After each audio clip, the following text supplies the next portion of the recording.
Habitualmente somos muy torpes en eso de intentar ayudar a las personas, o lo que nosotros desde nuestra perspectiva consideramos ayudar a otras personas.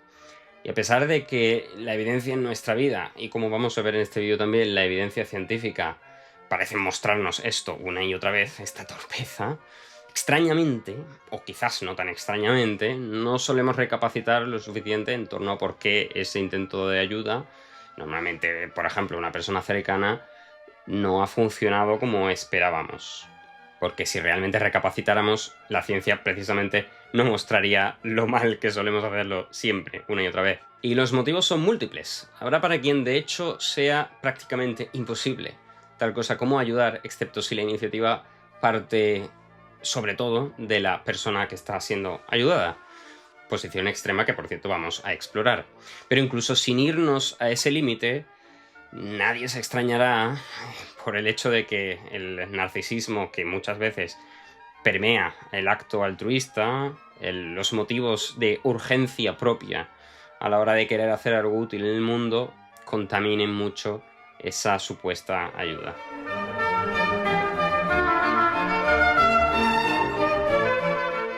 El vídeo previo a este en nuestra serie, cuyos capítulos por cierto son en general independientes, a pesar de que por ejemplo el de hoy lo vamos a conectar directamente con el próximo y bueno, lo suyo es verlo en conjunto, pero no hay inconveniente en verlos de forma separada, lo abrí haciendo énfasis precisamente en algo que es natural que florezca en nosotros, y es que cuando no sabemos exactamente qué hacer con nuestra vida, siempre surge esa pequeña luz de decir, bueno, voy a ayudar a alguien dentro de las posibilidades que tengo, porque eso siempre va a ser beneficioso. Entonces actúa como una suerte de comodín, y no es necesariamente malo que así sea. Quizás eso haga del mundo algo en general mejor, al menos a nivel de los síntomas en el mundo. Pero en todo caso, hay que constatar la realidad obvia de que nuestro propio ego y nuestro propio egocentrismo contaminan nuestra distorsión con los demás y por tanto también la ayuda. Y no estoy hablando necesariamente de algo extraordinariamente heroico, sino que, bueno, en momentos de duda, pues de dubitación, puede ser una escapatoria natural, ¿no? ¿Qué pasa? Bueno, que como digo, nuestro, nuestra forma concreta de ver el mundo hace que naturalmente al otro lo veamos como eso, un otro. Y como otro que es incognoscible, proyectamos sobre su vida y sobre sus circunstancias toda una serie de, valga la redundancia, proyecciones nuestras.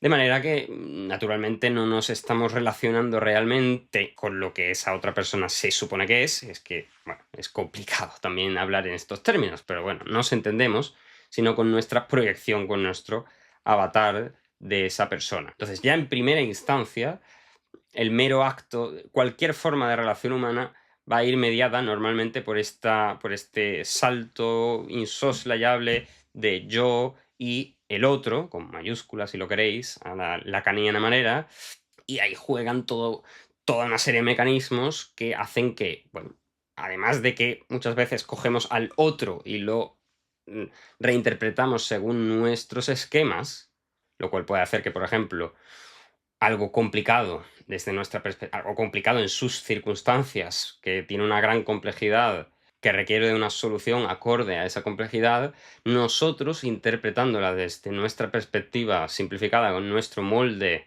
de lo que es el otro, pues simplificamos ese problema, y muchas veces cuando uno simplifica un problema, su solución puede ser peor que no hacer nada.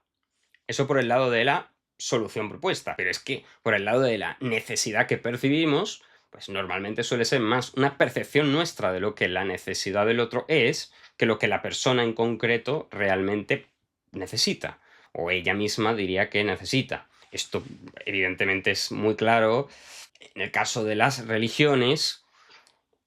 Casi uno tiende a decir, cuando está dentro de la forma de ideológica, bueno, y también creo muy particularmente quizás el socialismo y el comunismo, que cree pensar lo que el pueblo necesita más que lo que el pueblo realmente parece necesitar, independientemente de los problemas de agregar esas necesidades del pueblo. Pero se ve más claro en la religión que uno, por ejemplo, siendo budista, que uno minimice ciertas necesidades de las otras personas que considera pues mundanas o frívolas o superficiales, las minimiza para colocar un problema que en su esquema interno tiene más peso, tiene más importancia, escapar de samsara, por ejemplo, en el caso del budismo o de la Advaita Vedanta, o lo mismo podríamos decir del cristianismo, ¿no? Entonces ahí, eso es un ejemplo concreto de forma muy extrema, o hoy en día también se puede ver de manera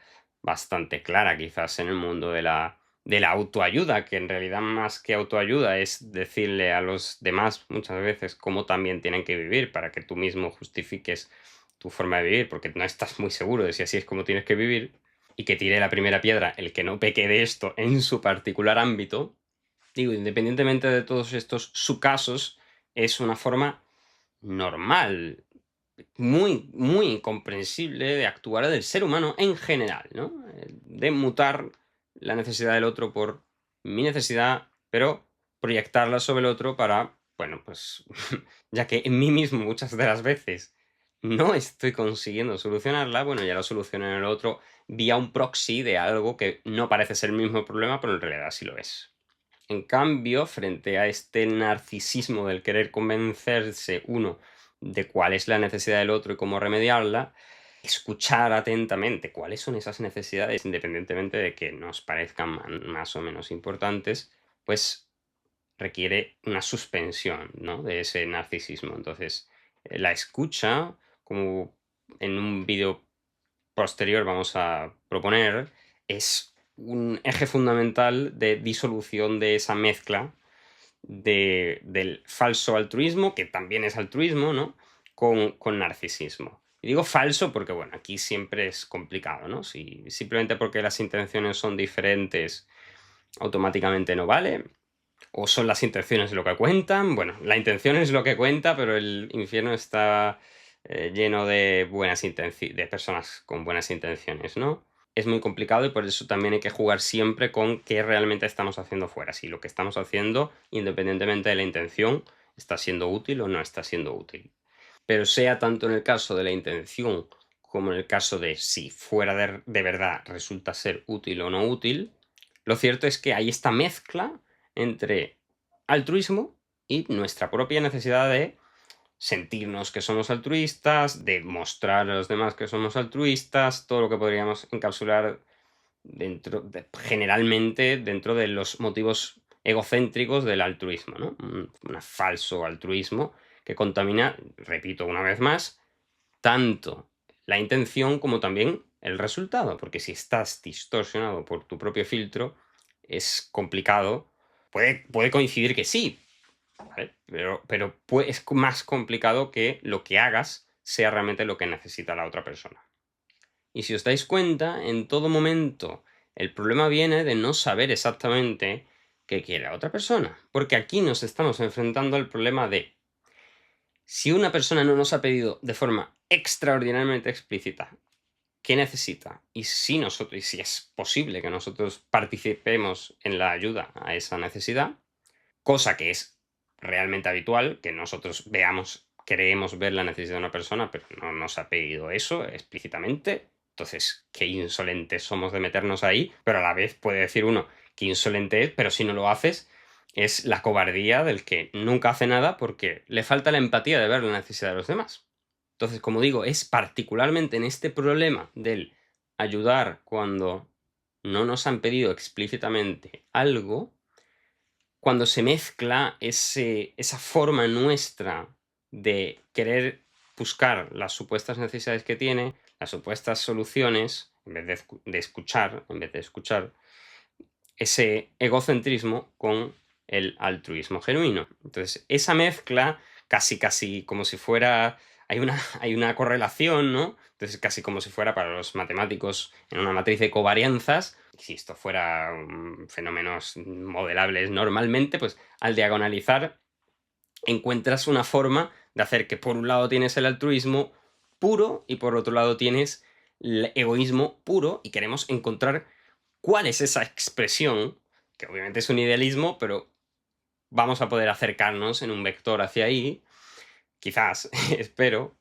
¿Cuál sería el autovector del altruismo? ¿Cuál sería el autovector del egoísmo sin esa mezcla, sin esa correlación? Pero bueno, como vais a observar, como el vídeo de hoy precisamente va a tratar de explorar hasta qué punto están muy correlacionadas, desgraciadamente, va a ser un vídeo con una carga muy negativa, quizás, igual que en el vídeo anterior. Lo cual no significa que nos vayamos a quedar aquí, porque naturalmente, como ya dije, la intención es mejorar, no solamente saber. Y tampoco tengo una visión particularmente oscura acerca de esto, porque en última instancia, si tienes una visión oscura, te estás limitando a ti mismo.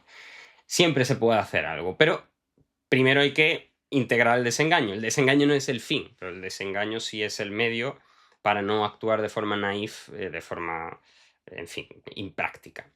Entonces, vamos a situar primero este problema de la correlación entre altruismo y narcisismo en la ayuda a quien no nos lo ha pedido, y todo esto me vino dado la idea por un texto, es un fragmento corto de Mathieu Ricard, que inspira dos posibles soluciones, una de corte individual y otra de corte que es la escucha, lo que llamo escucha, pero que en general es la cercanía a la necesidad del otro, y en segundo lugar, a nivel colectivo, algo que aproximadamente es el principio de subsidiariedad, que, bueno, es, por ejemplo, fundamental en la doctrina social de la Iglesia y en otras muchas instituciones, supuestamente en la Unión Europea, supuestamente, pero que a nivel individual también podemos tener en cuenta. Entonces voy a leer este fragmento, que está en la página 45 de esta edición, que hace así. Estar atento, bueno, se llama el epígrafe, estar atento y tener muy en cuenta las necesidades del otro. Según el filósofo Alexandre Jolien, la primera cualidad del amor altruista es escuchar atentamente las necesidades del otro. El altruismo nace de las necesidades del otro y las hace suyas.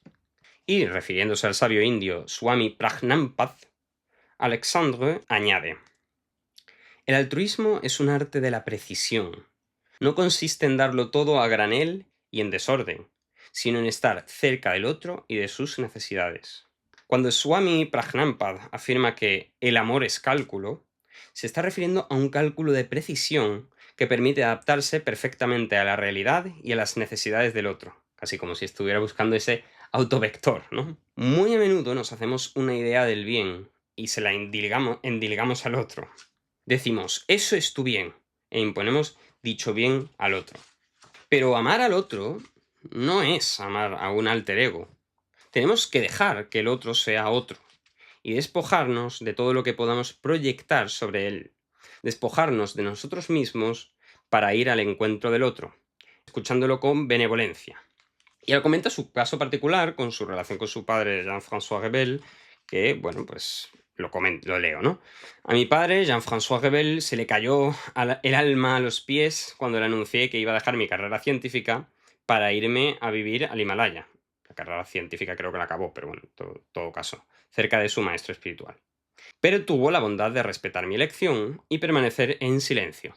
Después de la publicación del libro El monje y el filósofo, explicó que a los 26 años Matthew era un adulto y tenía pleno derecho a decidir qué hacer con su vida, naturalmente. En el mundo de la ayuda humanitaria, esto hasta aquí diríamos a nivel personal.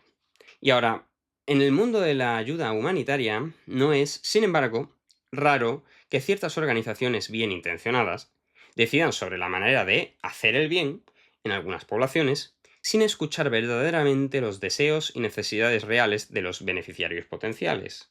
La distancia entre los programas de ayuda y las aspiraciones de las poblaciones locales es a veces muy considerable. Y esto, como digo, va a inducir en el próximo vídeo en la reflexión en torno al principio de subsidiariedad. Pero como digo, hoy vamos a ver eh, esa correlación tan terrible y en el próximo vídeo intentaremos dar una idea de cómo descorrelacionarlas. Como ejemplo desengañado de cómo muy habitualmente solemos relacionarnos con los otros y en particular con esto de la ayuda, tenemos como gran maestro a Cervantes, Don Quijote. En concreto, me vino a la mente, pensando en esto, el pasaje famoso de Andrés, este chaval que tiene a su amo azotándole ahí en un árbol de forma terrorífica, ¿no? Y pasan por ahí Don Quijote, pasa por ahí Don Quijote y los ve y quiere hacer justicia, ¿no? Y entonces pues se va allí y él en su ideal, que naturalmente pues es muy diferente a... No tiene en cuenta las consecuencias a largo plazo, sino que prefiere colocar por encima su idea de yo tengo que ejercer ahora mismo como un caballero andante a lo Amadís de Gaula, pendientemente de las consecuencias a largo plazo, porque yo quiero sentirme como un ser justo que sí, que hace justicia ahora, ¿no? Pues va allí y para al amo, le dice que deje de pegarle, y en el momento la situación parece calmarse y Don Quijote sale muy contento de allí, ¿no? Con su ideal.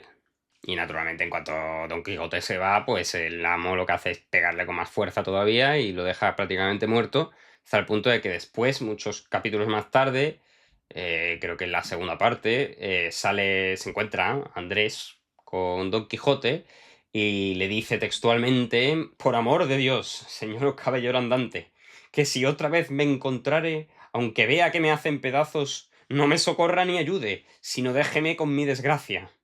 De manera que la justicia poética y el apoyo superficial que le dio Don Quijote en el momento, en lugar de escuchar las necesidades de Andrés, naturalmente tuvieron la consecuencia de que Andrés prefiere que no le ayuden si lo que van a hacer es ayudarles de un puro idealismo, ¿no?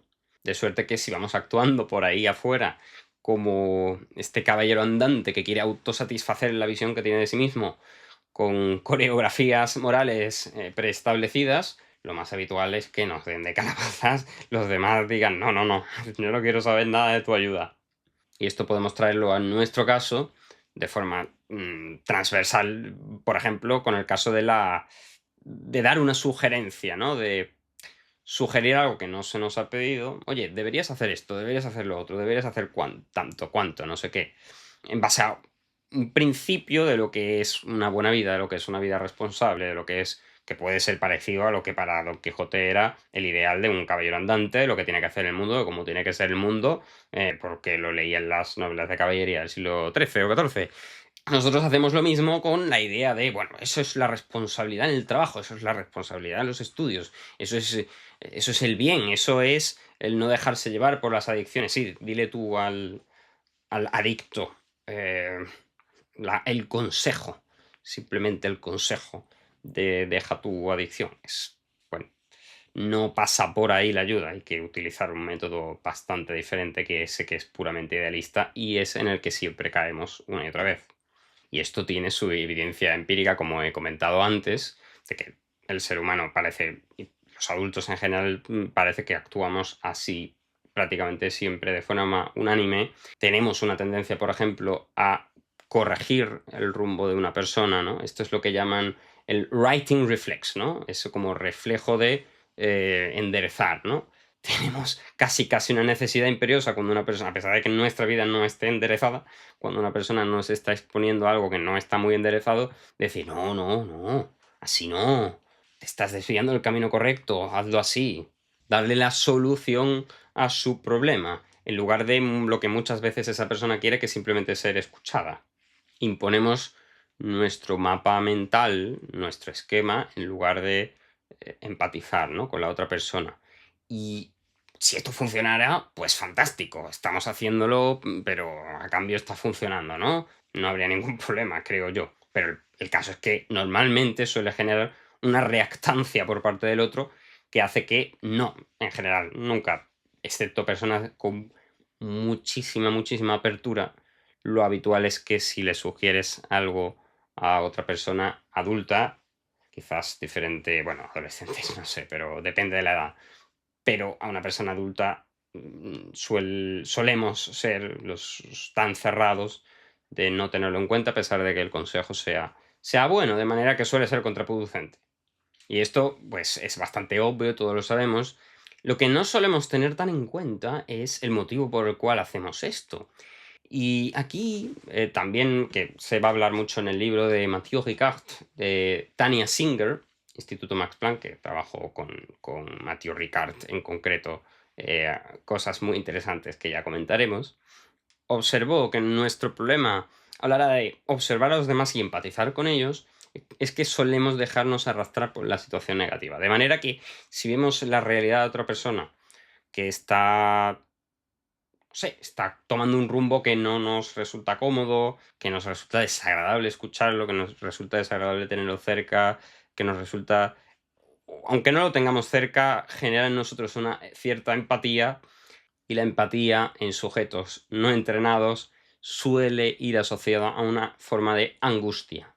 De tal forma que en lugar de en ese momento actuar cabalmente en base a lo que sabemos, que por ejemplo puede ser no responder de forma automática con el right reflection, ¿no? Con el reflejo de enderezar, eso lo podemos tener a la teoría, pero como en el momento nos dejamos llevar por la emocionalidad, por la angustia empática, que denomina Tania Singer, para anestesiar nuestro propio cerebro, nuestra propia angustia interna, hacemos algo que es desesperado. Y lo más desesperado y fácil, porque es fácil, cuando estamos desesperados hacemos lo primero que nos viene a la mente, es soltar palabras. Pa, pa, pa, pa, pa. Tienes que hacer esto, tienes que hacer lo otro, tienes que...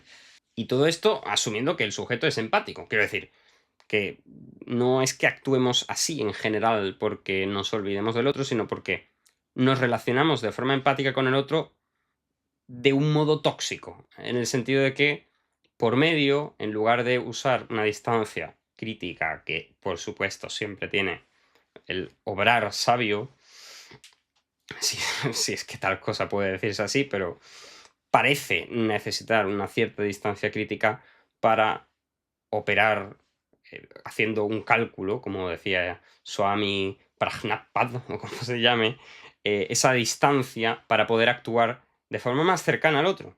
Porque si uno mismo está arrebatado por su propio malestar emocional al escuchar sus circunstancias y vivencias, no está lo suficientemente disponible y receptivo para encima tener que resolver el problema real. No, prefiere resolver el problema momentáneo. Y para resolver el problema momentáneo lo que hace es soltar 4 disparates acerca de lo que el otro debería hacer o dejar de hacer, ¿no? Para así contentarse, confundiendo de nuevo, como digo, el mapa de nuestra mente con la solución realmente. Lo cual no significa, el hecho de reducir esta angustia empática, que, que reduzcamos la empatía, sino que, de nuevo, es una forma diferente de relacionarnos con esa empatía. Porque a menudo, por ejemplo, este distanciamiento permite que podamos escuchar más, que no tengamos que generar esa reacción. Y como he comentado antes, que estos estudios de Feng y McGeorge, Feng, los tengo aquí anotados, pero no, si no pondré algún enlace en la descripción, ¿no? Dicen algo que también resulta muy obvio, y es que la mayor parte de las veces el adulto y cualquiera, ¿no? Pero bueno, por decir que son personas maduras, responsables y demás, que no estamos hablando de niños chicos. Cuando expone un problema a alguien, lo único que quiere es que se le escuche y poco más, ¿no? Entonces se genera esta disonancia perpetua de que no somos capaces a la hora de escuchar el problema del otro, de no responder porque tenemos angustia empática. Entonces no podemos generar el distanciamiento suficiente para escuchar. Entonces no somos útiles a la otra persona porque no estamos escuchándole lo suficiente, y si acaso ocurriera lo contrario, lo habitual es que sea por una reacción emocional diferente. De manera que, por ejemplo, como dije antes, si uno está escuchando al otro en silencio, sin comentar nada, muchas veces es porque en su mente desprecia en cierto sentido el problema del otro. De manera que tenemos o bien que nos importa mucho el problema del otro y solemos reaccionar a lo loco, o bien nos importa, pero consideramos, nos genera cierta indiferencia en el sentido de que no lo creemos un problema relevante y entonces sí, ahí escuchamos, pero la otra persona también se está dando cuenta de que no estamos escuchando con la intención de ayudar, sino con la intención de ser una pared, ¿no? Entonces, en los dos casos, el budismo siempre hace eh, siempre define que la forma de reacción no es solamente actuar agresivamente con respecto a algo, ¿no? Sino que también puede estar en el vector de la indiferencia, de la ignorancia, que es el 99,9% de las cosas, ¿no? Que nos ocurren. Pues no solemos tenerlas en cuenta, sino que directamente las despreciamos. Y ahí pero eso también es es la indiferencia, es una forma de reacción emocional también. Es diferente una reacción que no sería reacción, sino respuesta a esa necesidad, que escuche genuinamente y que en el foro interno vea si podría caer en suelo fértil una cierta ayuda o si no. Y si no, pues lo mejor es quedarse en el estadio de la escucha y mostrárselo a la otra persona y ya está. Y como es lógico, estos 3 principios que acabo de comentar se pueden aplicar a este mismo vídeo, por ejemplo. Entonces, yo puedo tener mucho interés en querer ayudar y en querer ser altruista, pero naturalmente está contaminado por está viciado por este tipo de tendencias. Entonces, yo estoy emprendiendo una labor quijotesca de querer simplificar problemas realmente específicos, necesidades realmente concretas de las personas, en un esquema general que en mi mente quepa y que sea transferible, casi como si, bueno, los problemas pudieran resolverse de esta suerte. Entonces, mi propio Amadís de Gaula aquí, ¿no? Sería el hecho de creer que por dar el consejo de escuchar de forma empática a las personas y no reaccionar de forma automática a eso, les estoy haciendo un gran favor. Nadie me lo ha pedido, en primer lugar, aunque ustedes están escuchando esto, de manera que es ligeramente diferente de otros casos. Y además, lo normal es que yo esté actuando así por mi propia angustia empática de observar en mí mismo y afuera, por ejemplo, estas tendencias que generan mucho sufrimiento de la incapacidad de la mayor parte de personas que tenemos para enfrentarnos a ayudar a las otras personas. Entonces, dada esa angustia empática que me genera el propio hecho de que haya angustia empática, pues intento diciendo que que hay que evitar la angustia empática, solucionar el problema. Bueno, esto es una pescadilla, bueno, no es una pescadilla es que se muerde la cola, sino más bien un discurso autorreferencial, como en general lo es casi todo discurso interesante. Pero bueno, ¿qué se le va a hacer? Yo sigo pensando que los consejos pueden llegar a ser útiles si uno los hace, si los encarna de manera adecuada. Pero hay quien piensa que no. Y ahora vamos a meternos también en eso. Hay quien piensa que en general hay que tener un cuidado extremo y llevarlo al límite con respecto a esto de ayudar dando consejos y demás. Y en general intentar meternos en la vida de una persona que no nos lo ha pedido de forma muy explícita. Y aquí pues tenemos a varios campeones, como les llama Mathieu Ricard en un capítulo posterior. Y entre estos campeones de no querer ayudar a la persona o de sentir que no es útil o no es posible ayudar a las personas que no nos han pedido, pues tenemos, por ejemplo, en general, con matices, al psicoanálisis y a Freud. Entonces, Freud, llevando más al límite aún la idea de que el narcisismo está correlacionado con el altruismo, postulando naturalmente el impulso de muerte y demás, pues ve que realmente en forma muy habitual y general la otra persona se va a convertir en un basurero de nuestro propio impulso de muerte, ¿no? De Thanatos, ejerciendo la violencia. Bueno, él dice que el prójimo no es solamente un posible auxiliar y objeto sexual, sino una tentación para satisfacer en él la agresión, explotar su fuerza de trabajo sin resarcirlo, usarlo sexualmente sin su consentimiento, desposeerlo de su patrimonio, humillarlo, infligirle dolores, martirizarlo, asesinarlo. Y por supuesto podemos incluir que ciertas ayudas generan una dependencia que pueden dar lugar a este tipo de cosas, como por ejemplo ocurre en muchas sectas religiosas. Supuestamente te están ayudando a nivel psicológico y a nivel espiritual y aprovechan para hacer todo esto, ¿no? Entonces, habida cuenta esta realidad, que haría que fuera imposible el trato humano en una sociedad tan amplia como la nuestra, pues nace la cultura y en ese nacimiento de la cultura se ve inscrito el nacimiento del super yo.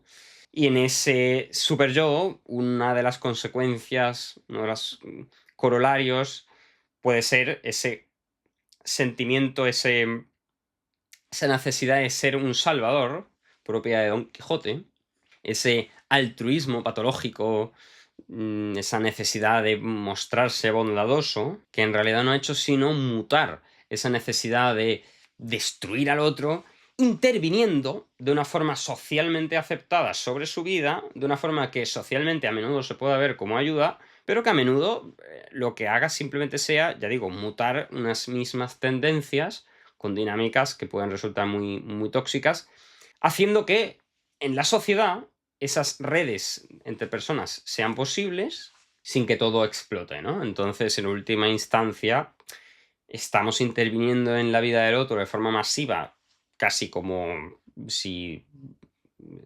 quisiéramos ejercer un dominio total sobre esa persona, pero bueno, lo metamorfoseamos de esta forma para que en la cultura quepa como esquema de relación. Un pacto neurótico entre el amo y el esclavo, y a la vez el esclavo a veces es amo del esclavo, y ahí hay una cosa... Esto de la parte, digamos, del ayudante, ¿no? Del que ayuda. Entonces, sus propias neurosis han metamorfoseado. Pero también de la parte del ayudado, en cierto sentido, parece que la ayuda no es posible. La otra persona tiene que llegar a sus propias conclusiones, a sus propias asociaciones internas para ir resquebrajando ciertos aspectos de sus propias neurosis y psicosis.